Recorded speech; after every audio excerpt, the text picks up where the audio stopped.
భాగంలో కొన్ని అవయవాలు ఉంటాయి. అవి ఒక వయసు వరకు మీ తల్లిదండ్రులు మాత్రమే టచ్ చేయగలుగుతారు. అది కాకోకుండా ఆ వయసు దాటుతానే తల్లిదండ్రులు కూడా మిమ్మల్ని టచ్ చేయరు. అవునా కదా? చిన్నప్పుడు మీకు ఎవరు స్నానం చేపిస్తారు? అమ్మ. ఒకవేళ అమ్మ లేకపోతే ఎవరు చేపిస్తారు? నాన్న కూడా చేపిస్తారు కదా. కానీ ఒక వయసు వచ్చిన తర్వాత నాన్న చేపిస్తాడా? లేదు. ఇంకొక వయసు వచ్చిన తర్వాత వాయిస్కి అమ్మ చేపిస్తుందా? లేదు. ఎందుకు? మీరే చేసుకోగలిగిన సామర్థ్యం ఉంటుంది కదా.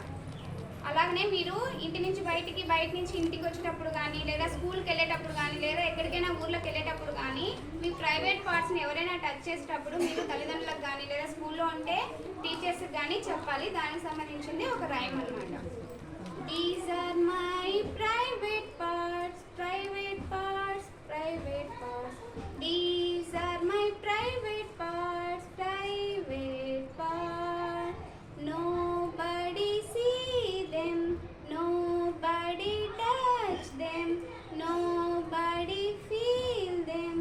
These are my private parts, private parts, private parts. These are my private parts, private parts. If you touch my private parts, private parts, private parts. If you touch my private parts, private parts.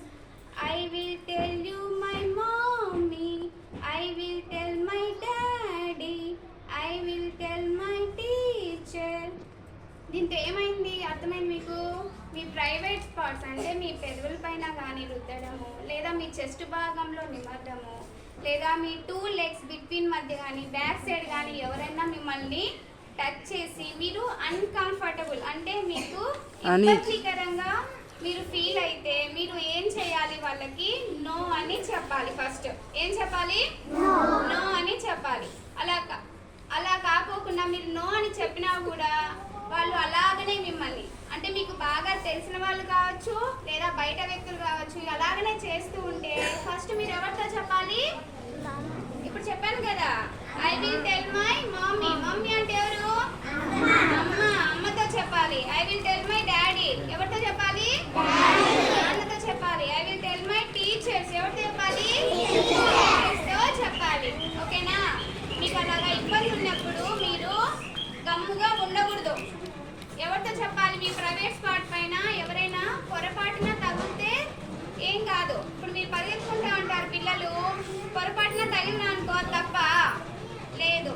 అదే మీరు హాస్పిటల్కి వెళ్ళారు, మీకు జ్వరం వచ్చింది, doctor ఏం చేస్తాడు? మీ pulse పట్టుకుంటాడా? మీ కడుపు నొప్పి వస్తుంటే ఇక్కడ నొక్కి చూసాడా లేదా? లేదా మీకు యూరిన్ ఇన్ఫెక్షన్ వస్తే ఆ 2 legs బిట్వీన్ మధ్యన మీకు చెక్ చేస్తాడా లేదా? అది తప్ప లేదు. అలా కాకుండా మీకు కడుపు నొస్తుంటే మీకు ఎక్కడైతే నొప్పి లేదో ఆ పార్ట్ లో తగిలితే అదేంటి? వైద్యం. బ్యాడ్ టచ్ కిందకి వస్తుంది. ఓకేనా? ఈ గుడ్ టచ్ బ్యాడ్ టచ్ అనేది మీరు గుర్తు పెట్టుకుండాలి. ఎప్పుడైనా మీరు బస్సులో పోయేటప్పుడు కానీ, ఆటోలో పోయేటప్పుడు కానీ, లేదు మీరు ఇంట్లో ఉన్నప్పుడు ఎవరైనా తెలియని వ్యక్తులు కానీ, తెలిసిన వ్యక్తులు కానీ మిమ్మల్ని ఎవరైనా పిలిచినా అటువంటి ప్లేస్లకు కానీ వెళ్ళడం చేయొచ్చా?